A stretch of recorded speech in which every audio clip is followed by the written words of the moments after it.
Welcome to my সামিস cooking recipe চ্যানেলে। আজ আমি আপনাদের সাথে দারুণ স্বাদের একটি নারকেলের গুলগুলা রেসিপি শেয়ার করব।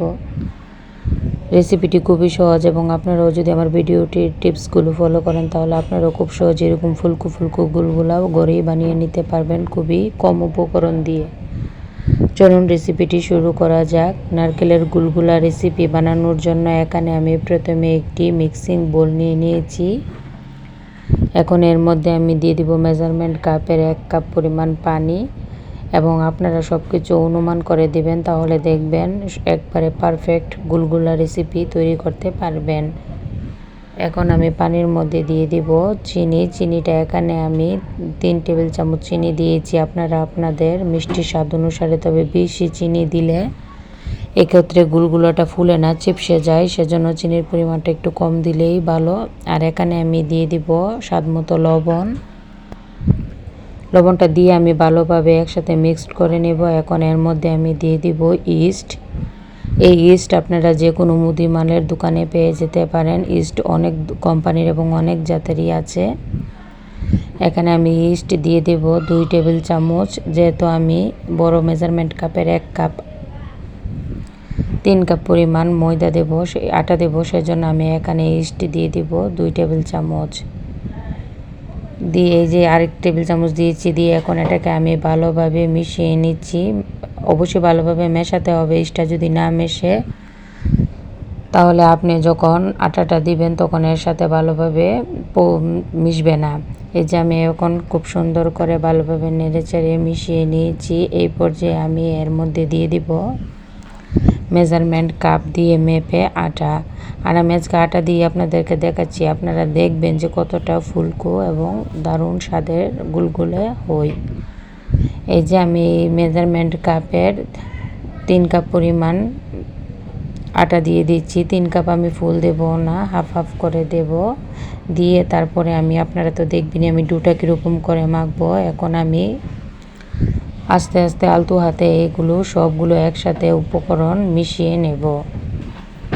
আপনারা পুরো ভিডিওটি স্কিপ না করে দেখতে থাকুন এবং যদি ভালো লেগে থাকে ভিডিওটি তাহলে অবশ্যই প্লিজ দয়া করে একটা লাইক দিয়ে যাবেন এবং আরও নিত্য নতুন রেসিপি পেতে অবশ্যই আমার চ্যানেলটিকে সাবস্ক্রাইব করে রাখবেন। এই যে দেখুন আমি ডোটাকে এরকম করে মেখেছি, একবারে শক্ত না আবার একবারে নরমও না, এরকম করে ফ্লাপি করে আমি মেখে নিয়েছি। এখন এটাকে আমি আধা ঘন্টা রেস্টে রেখে দেব। ফিরে আসছি আধা ঘন্টা পরে।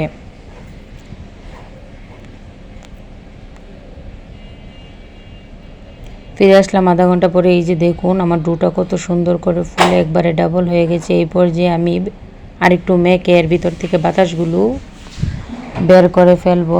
মেখে নিচ্ছি আবারও সুন্দর করে মেখে, তারপরে আমি এর মধ্যে এই পর্যায়ে নারকেল কুচি কুচি করে নিয়েছি। এখন নারকেলটাকে অ্যাড করবো। আমি প্রথমে নারকেলটাকে অ্যাড করি নাই, কেননা প্রথমে যদি নারকেলগুলো দিয়ে দিতাম তাহলে গুলগুলার ভিতরে নারকেলের কারণে খুব সুন্দরভাবে ভাজা হতো না। এই জন্য আমি উপর দিয়ে কুচি কুচি করে নারকেলগুলো দিয়েছি।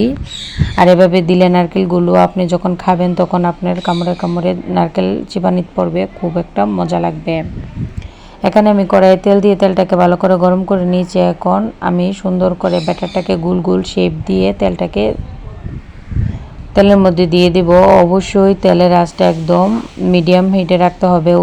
বেশি গরম করে ফেললে ব্যাটার দেওয়ার সাথে সাথে উপর দিয়ে হয়ে যাবে, কিন্তু ভিতর দিয়ে কাঁচাই থেকে যাবে। এটা অবশ্যই কম হিটে আস্তে আস্তে ভাজতে হবে। এই যে দেখুন আমি সুন্দর করে গুলগুলা শেপ দিয়ে নিচ্ছি। দিয়ে এখন আমি সুন্দর করে গুলগুলাগুলো বেজে নেব। আপনারা যদি আরও নিত্য নতুন রেসিপি পেতে চান তাহলে অবশ্যই আমাকে কমেন্টে জানাবেন আপনারা কোন ধরনের খাবারের রান্নার ভিডিও দেখতে চান। আমি চেষ্টা করব আপনাদের সেই প্রশ্নের স্বাদ অনুসারে ভিডিও করার জন্য। এই যে আমি খুব সুন্দর করে উল্টিয়ে পাল্টিয়ে গুলগুলাগুলো বেজে নিচ্ছি। আপনারা তো দেখতেই পারছেন কত ফুলকো ফুলকো হচ্ছে এবং খেতেও কিন্তু অনেকটা নরম এবং ক্রিস্পি, উপর দিয়ে ক্রিস্পি এবং ভিতর দিয়ে নরমও হয়েছে। এই যে দেখেন কতটা সুন্দর একদম ফুলকো ফুলকো হয়ে গেছে। এই পর্যায়ে আমি চুলার আঁচটা একদম মিডিয়াম হিটে রেখে ভেজেছি।